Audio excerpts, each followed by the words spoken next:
ఇప్పుడే జీ5 app download చేయండి. చూడండి మీ ఫేవరెట్ టీవీ షోస్ ఎప్పుడైనా ఎక్కడైనా. ఏంటిలా వచ్చారు? ఎన్నికల్లో నామినేషన్ వేయడానికి వెళ్తున్నాను. నీ బ్లెస్సింగ్స్ తీసుకుంటే సీఎంఓ పిఎంఓ అయిపోవచ్చు కదా, అందుకని వచ్చాను. ఈ మధ్యన వడ్డీ కూడా పంపించడం మానేశావు. మా ఆయనకి కొంచెం ఒంట్లో బాగోలేదయ్యా, అందుకే పనిలో కూడా వెళ్ళలేదు. కాబట్టి కట్టలేకపోయాం. మీ ఆయనకి పని లేకపోతే మాకు వడ్డీ ఇవ్వడం మానేస్తావా? అర్జెంటుగా వడ్డీ అసలు మొత్తం కావాలి. ఇప్పటికిప్పుడు అంటే ఇప్పటికిప్పుడు కాకపోతే ఇంకెంతకాలం ఆగమంటావు? ఇప్పుడేమో వడ్డీ ఎక్కొట్టేశారు, రేపు అసలు ఎక్కొట్టేస్తే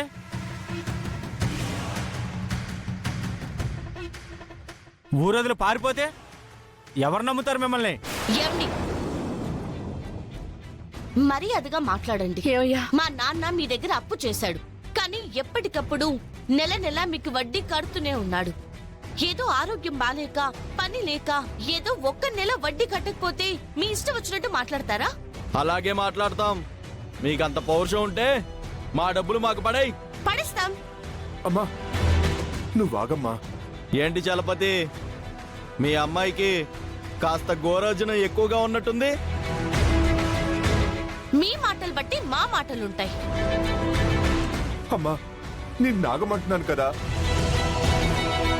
చూడండి అయ్యా, నేను చిట్టి వేశాను, అది రేపో మాపో పాడేస్తాను.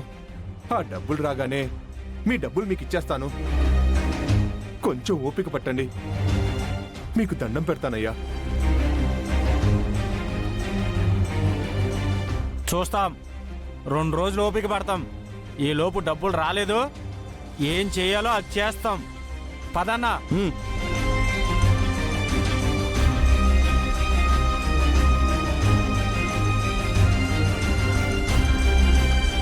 ఎందుకమ్మా అలాంటి వాళ్ళతో గొడవ పడతావు?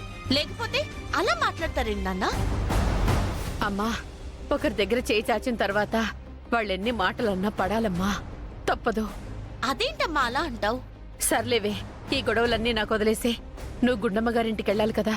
అవునమ్మా, వెళ్ళాలి. సరే బయలుదేరు. సరే నేను వెళ్ళొస్తాను.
ఏమండి, ఏంటి గుడికెళ్ళాలనుకుంటే రెడీ అవ్వకుండా కాళ్ళు చాపుకుని కూర్చున్నారు?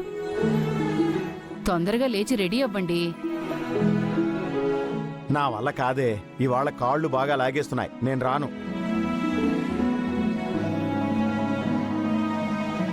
ఏంటి కాళ్ళు లాగేస్తున్నాయా?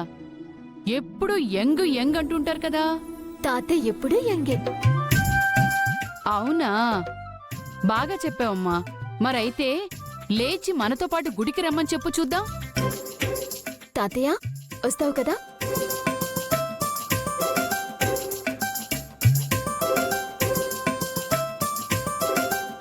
తాతయ్య గారు,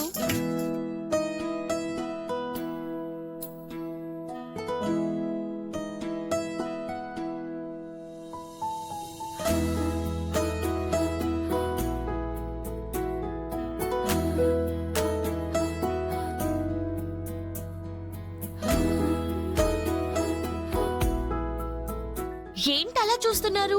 మీరే కదా తాతయ్య గారు అని పిలవచ్చని చెప్పారు. కోపం వచ్చిందా? అయ్యో లేదమ్మా, నువ్వలా పిలిస్తే మనసుకు ఎంతో ఆనందంగా ఉందమ్మా. అమ్మా నేను నీకెప్పుడూ తాతయ్యనే. ఇక ముందెప్పుడూ అలాగే పిలవాలమ్మా. అలాగే తాతయ్య గారు. ఇవాళ నాగుల చవితి కదా, ఈ పాటికి మీరందరూ గుడికి వెళ్ళిపోయి ఉంటారని హడావిడిగా వచ్చాను. మ్మ్. ఇప్పుడు వెళ్తున్నాం పల్లవి. అందుకే ఆ పూజ సామాగ్రి అంతా రెడీ చేసుకుంటున్నాం. ఏదైనా పనుంటే చెప్పండమ్మా, నేను కూడా చేస్తాను. ఏం లేవు పల్లవి, అన్ని పనులు చేసేసాం. తను అడుగుతుంది పూజకి సంబంధించిన పనుల గురించి కాదు, ఇంట్లో పనులు అనుకుంటా. అవి కూడా ఏమీ లేవులే. అమ్మా గుండమ్మ, మనం గుడికి వెళ్ళాలి కదా, నీ దగ్గరున్న నాగహారం తీసుకురా. అలాగే అత్తయ్య గారు.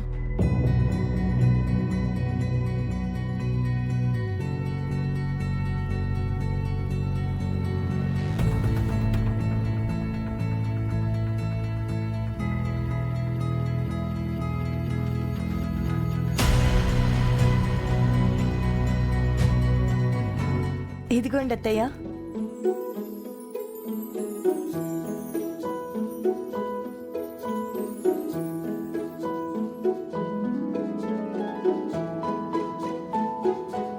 అరే, ఈ హారం చాలా బాగుంది. కొత్తదా? ఏ ఆగు.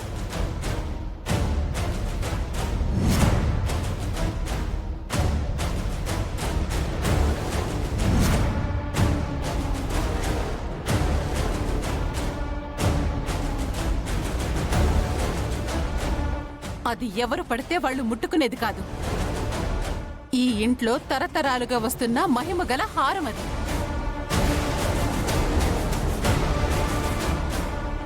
అమ్మా వైష్ణవి, నువ్వు ఆగమ్మా. అమ్మా గుండమ్మ, ప్రతి సంవత్సరం నువ్వు ఈ హారాన్ని మెళ్ళో వేసుకుని పూజ చేస్తావు కదమ్మా. ఈ సంవత్సరం కూడా అలాగే చేయమ్మా.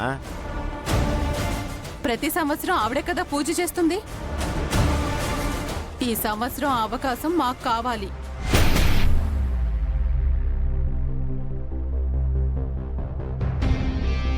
ఆ హారాన్ని గుండమ్మ తర్వాత ఈ ఇంటి వారసురాలు మెడలో వేసి దాంతో పూజలు చేయించాలనుకుంది.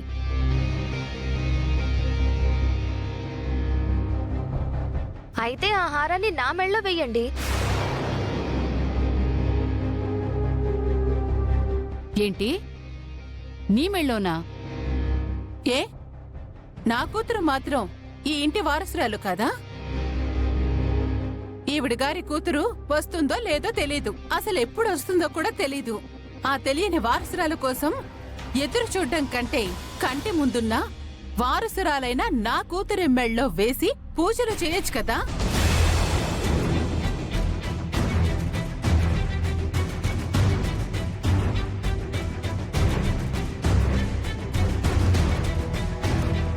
అమ్మా వైష్ణవి, ఈ ఇంట్లో పుట్టినంత మాత్రాన ఆమె వారసురాలు అయిపోదమ్మా.